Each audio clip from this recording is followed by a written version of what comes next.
Hello friends, welcome back to my YouTube channel. आज हम कर रहे हैं टीजीटी सोशल साइंस का जो एग्ज़ाम हुआ था 8 नवंबर 2025 को सेकंड शिफ्ट में, उसका English part. Let's get started. सबसे पहले कॉम्प्रिहेंशन दे रखा है तो हम क्वेश्चन रीड आउट कर लेते हैं। Question number 1, which of the following best describe the tone of the passage. Question number 2, which of the following is an antonym of the word recluse as used in the passage. Question number 3, which aspects of Guy Conte's life is highlighted in the passage? Question number 4, what is the central theme of the passage? Question number 5, which of the following is a correct summary of Guy Conte's philosophy on painting? अब हम comprehension read out कर लेते हैं. Some artists become legends in their lifetime yet remain a mystery years after their death. Indian painter Vasudeo Santu Gaikonde, born 100 years ago on 2nd November 1924, was one such master. Considered one of South Asia's greatest abstract painters, Gaikonde was part of a rebellious generation of artists who laid the foundation for a new era of Indian art in the mid 20th century. He was deeply inspired by the techniques used by Western painters, but his work remained rooted in ancient Asian philosophy, infusing light and texture in ways that, admire says, evokes a profound sense of calmness. In a career that spanned decades, Gaikonde never pursued fame or fortune, but his work continued to grab attention at auctions. Gaikonde lived as a recluse for most of his life. देखो, recluse का antonym पूछा था तो हम यहाँ पे हमारे को रिक्लूज का मतलब पता होना चाहिए। इसका मतलब है कि avoid social interaction, avoids social interaction. तो हम ये भी बोल सकते हैं कि लिव्स इन एन आइसोलेशन, है ना। He was deeply impacted by Japanese Zen philosophy and his meditative mindset was often reflected in his painting. Everything started from silence, the silence of the canvas, the silence of the painting knife. The painter starts by absorbing all these silence. Your entire being is working together with the brush, the painting knife, and the canvas to absorb that silence and create. He told journalist Pritish Nandi in a rare interview in 1991, originally from the western state of Goa. Gaikonde's family lived in Mumbai city, formerly Bombay, in a small three-room dwelling in a chawl, an affordable tenement complex of the city's working class. देखो, अभी तक हमारे को इस comprehension में क्या समझ में है कि जो एक आर्टिस्ट है, कौन सा, वासुदेव सैंटू गायकोंडे, इसके बारे में बताया है। पूरा पैसेज मतलब इनकी प्रेज कर रहा है ना। तो अब क्या है question number 1, tone of the passage. कैसी टोन है? क्रिटिकल नहीं, किसी को क्रिटिकल नहीं किया है। इनफॉर्मल, इनफॉर्मल नहीं कह सकते हम। रिवरेंशियल, रिवरेंशियल का क्या मतलब होता है? रिवरेंशियल का मतलब होता है full of respect and honour, full of respect and honour. Humorous नहीं। तो हमारा आंसर क्या हो गया? Option number 3 is the correct answer. इस पूरे पैसेज में जो हमारा आर्टिस्ट है, पेंटर है गायकोंडे, उनको रिस्पेक्ट दिया है, ऑनर दिया है। Question number 2, antonym of the word recluse use in the passage. तो रिक्लूज का मतलब मैंने ऊपर भी बताया था, यहाँ पे भी लिख देती हूँ। Avoid social interaction,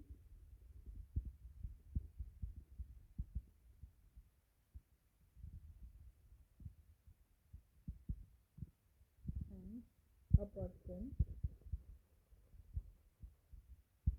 who lives in isolation, lives in isolation.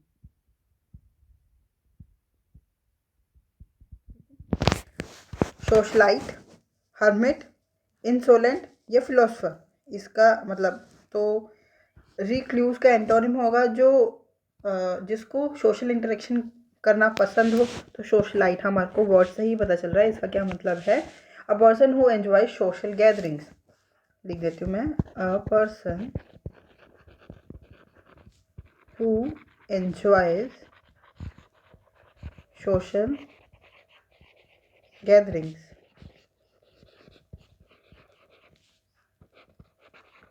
तो हमारा आंसर हो गया option number 1 is the correct answer. और ऑप्शंस के भी मीनिंग देख लेते हैं। हर्मिट, हर्मिट मतलब a person who lives alone in seclusion. A person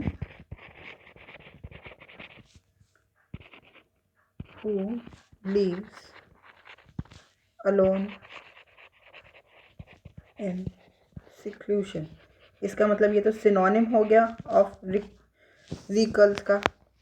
insolent, insolent का क्या मतलब होता है? रूड और डिसरिस्पेक्ट, रूड और disrespect. Philosopher, philosopher a person who studies philosophy, a person who studies philosophy.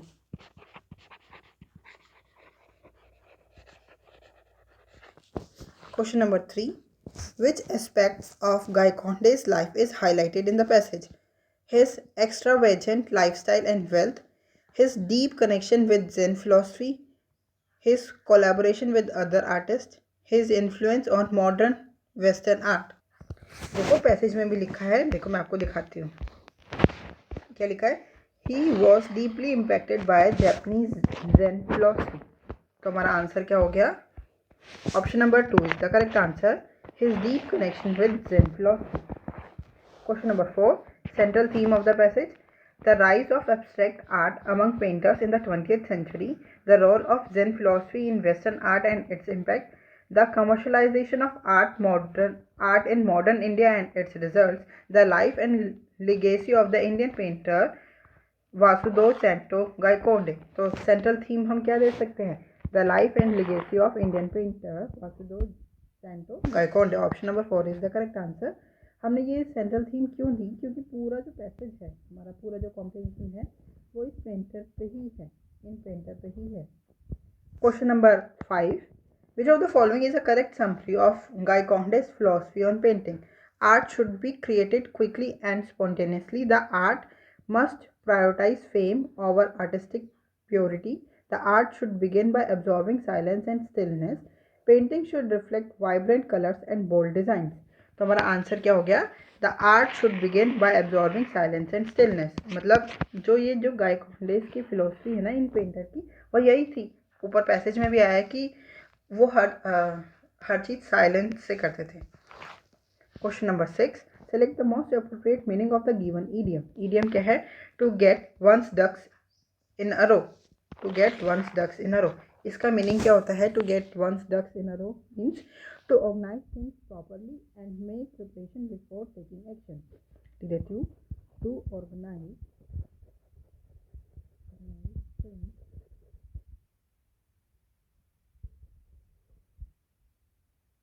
properly and make preparation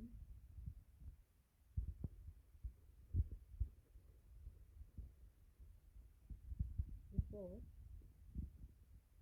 taking action. हमारा answer क्या हो गया? To be well prepared for something and that is going to happen.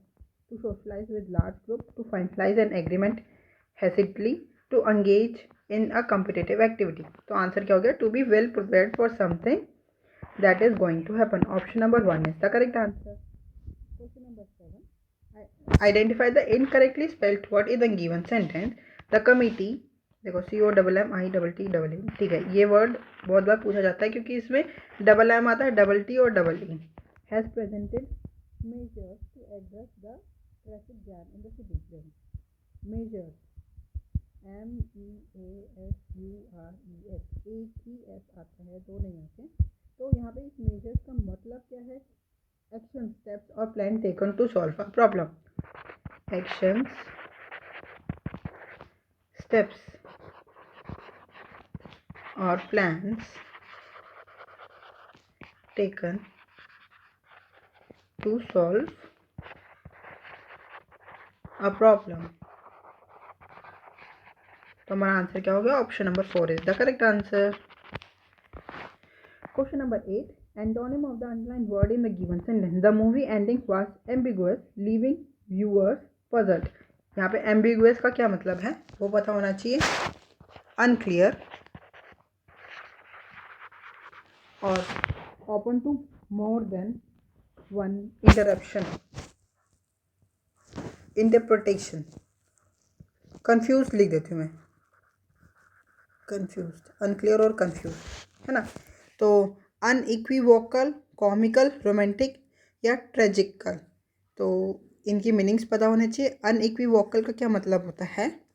Is clear, leaving no doubt, leaving no doubt.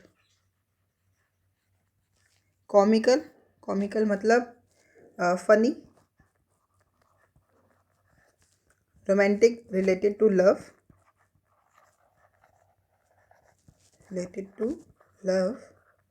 and tragical is sad. तो ambiguous मतलब unclear, confuse. तो इसका antonym क्या हो गया? अनइक्विवोकल मतलब clear, leaving no doubt. Option number 1 is the correct answer.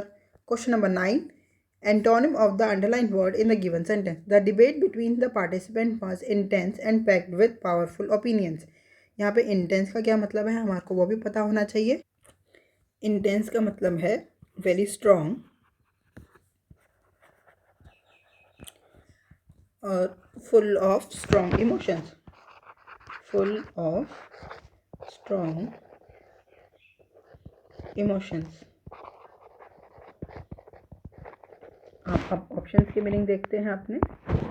Aggressive, aggressive means forceful. Calm, शांत, peaceful. Fierce, fierce means strong and violent.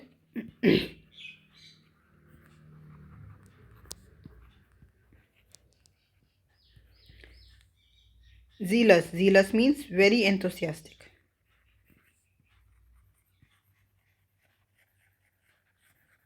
तो हमारा एंटोनिम क्या हो गया इंटेंस का? Is calm. Option number 2 is the correct answer. Question number 10. Select the most appropriate option to fill in the blanks. Dash window for students to challenge dash answer keys will be open till 9 July 2024. देखो कैसी answer की, जो उन्होंने exam दिए होंगे वही तो answer key है ना. तो यहाँ आंसर की से पहले क्या आ जाएगा? द, क्योंकि जो आंसर की है वो स्पेसिफिक है. और विंडो, विंडो के लिए मतलब विंडो के आगे हम यूज़ करेंगे a window for students to challenge the answer keys will be open till 9 July 2020. जो विंडो है मतलब यहाँ पे विंडो यूज़ हुआ है साइट के लिए, तो वो एक पर्टिकुलर मतलब एक इम्पोर्टेंट साइट नहीं है, नॉर्मल ही साइट है कॉलेज की. बट जो आंसर की है वो स्पेसिफिक है, इसलिए हम यूज़ करेंगे a and the.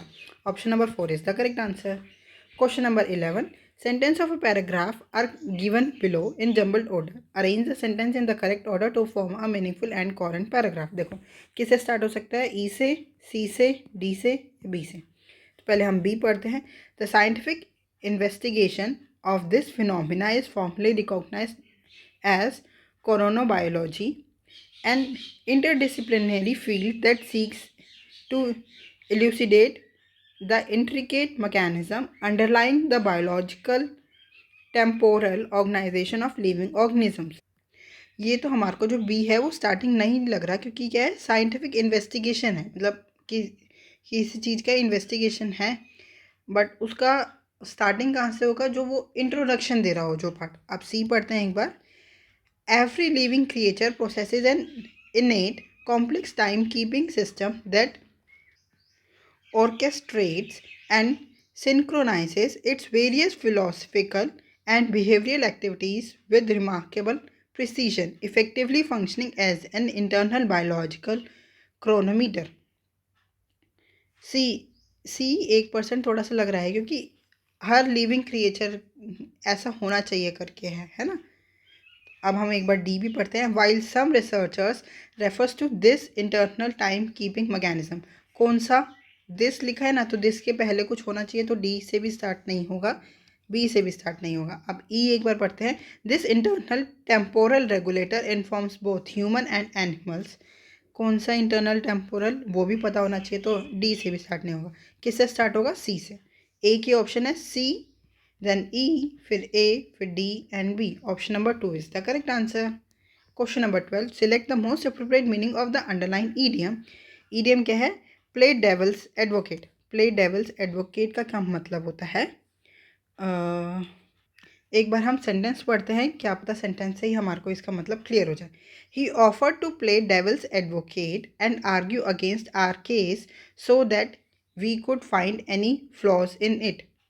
Play devil's advocate का क्या मतलब है? To argue just for the sake of it. मतलब option number 1 is the correct answer. Question number 13, incorrectly spelled word in the given sentence. A partial success, देखो success की spelling गलत है, double C and double S आता है, तो a partial success in an enterprise में lead to momentous victories. Answer क्या हो गया? Option number 4 is the correct answer. Option में हमारे को स्पेलिंग करेक्ट दे रखी है। Question number 14, sentence of a paragraph are given below in jumbled order. Arrange the sentence in the correct order to form a meaningful and coherent paragraph. किससे start हो सकता है? ए से, बी से और डी से। पहले ए पढ़ते हैं। He knows that to meet global demand farmers worldwide will need to increase crop production either by expanding agricultural land or by enhancing productivity on existing land. B से B भी start होता है। However, the ecological and social trade-off of clearing more land for agriculture is often high, particularly in the tropics. C से start नहीं हो सकता है ना, ए से, डी से और बी से। अब डी पढ़ते हैं। Manav Singh had been farming his land for the past 20 years. देखो जो स्टार्टिंग कहाँ से लग रहा है कि एक पर्सन का नाम दिया है मानव सिंह, वो फार्मिंग कर रहा है पास्ट 20 ईयर्स से, तो डी से स्टार्ट लग रहा है, तो डी से 2 है। उसके बाद देखो क्या लग रहा है, डी के बाद पहले ई देखते हैं। His father has also been farming in the same land but now he is unable to irrigate the agricultural land as the ground water level has gone down and the monsoon rains are also irregular. यही लग रहा है D के बाद ई, but एक बार पहले ए भी पढ़ के देख लेते हैं। He knows that to meet global demand farmers worldwide will need to increase crop production. वो पहले अब मानव कर रहा है, पहले उसके फादर, यही तो बताएंगे कि पहले मतलब अब उसका बेटा कर रहा है, पहले उसके फादर करते थे, तभी तो कि क्या प्रॉब्लम आ रही है ई में ये बताया है। Unable to irrigate the agriculture land because ground water level नीचे चला गया और मानसून रेंज इरेगुलर है, तो डी के बाद ई आएगा, देन सी आएगा। He has an option to connect the canal irrigation that the government has initiated but it's find it difficult to implement the process. Then A, he knows that to meet the global demand farmers worldwide will need to increase crop production either by expanding agricultural land or by enhancing productivity on existing land. Then B आ जाएगा। However, the ecological and social trade of clearing more land for agriculture is often high, particularly in the tropics. Answer क्या हो गया हमारा? Option number 3 is the correct answer. Question number 15, select the most appropriate preposition to fill in the blanks. The customer will receive the product dash 10 days after the successful payment. मतलब देखो हमारा जो time limit क्या है वो 10 days है, तो यहाँ पे क्या वर्ड यूज़ होएगा? ड्यूरिंग 10 डेज नहीं, ड्यूरिंग हमारा उस अंतराल में नहीं, मतलब वर्ड नहीं आएगा, तो यहाँ पे क्या वर्ड आएगा? With in. विद इन का मतलब है कि उस टाइम पीरियड में 10 डेज की जो टाइम पीरियड है उसके अंदर ही उसको कस्टमर को रिसीव हो गया प्रोडक्ट। आंसर क्या होगा? Option number 2 is the correct answer. Question number 16, select the option that can be use as one word substitute for the given group of words. Eating both plants and animals, ये तो सबको ही पता होगा। Omnivorous, option number 1 is the correct answer. और जो बस plants खाता है वो होते हैं हार्बिवोरस। ऑप्शन देखते हैं, देखो फ्रूगीवोरस, फ्रूगी क्या? फूड, जो ईटिंग ओनली फ्रूट्स, ठीक है। Granivorous means eating only grains. Piscivorous eating fish. अगर आपने आपको पता हो तो PC is used for fish, तो eating fish. Question number 17. Select the most appropriate option to fill in the blanks. Dash Education Department flagged 4,907 names, later excluding 1,190 college teachers as they were outside dash school education department purview. देखो education department particular है तो क्या आ जाएगा, the education department. ये option eliminate, ये option eliminate. Flagged 4,900 names, later excluding 1,190 college teachers as they were outside the school education department purview. Option number 1 is the correct answer. Question number 18. Select the most appropriate meaning of the underlined words in the given sentence. The scholar was well known for his in-depth description of the historical society. In-depth description का क्या मतलब है? देखो, in-depth mainly in depth का क्या मतलब होता है, detailed,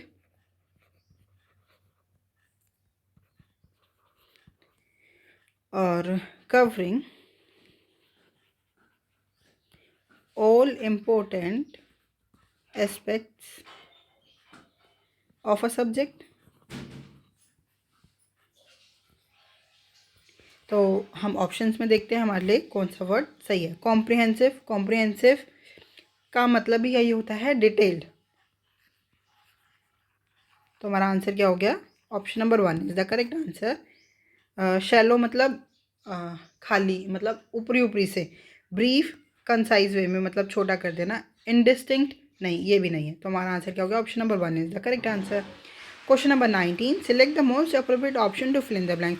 she dash fever and cough since last week. देखो, सिंस लास्ट वीक मतलब उसको लास्ट वीक में हुआ था और अभी भी कंटिन्यू ही है उसको फीवर और कफ। तो जब भी ऐसा होता है तो हम कौन से टेंस का यूज़ करते हैं, present perfect, present perfect continuous tense, continuous.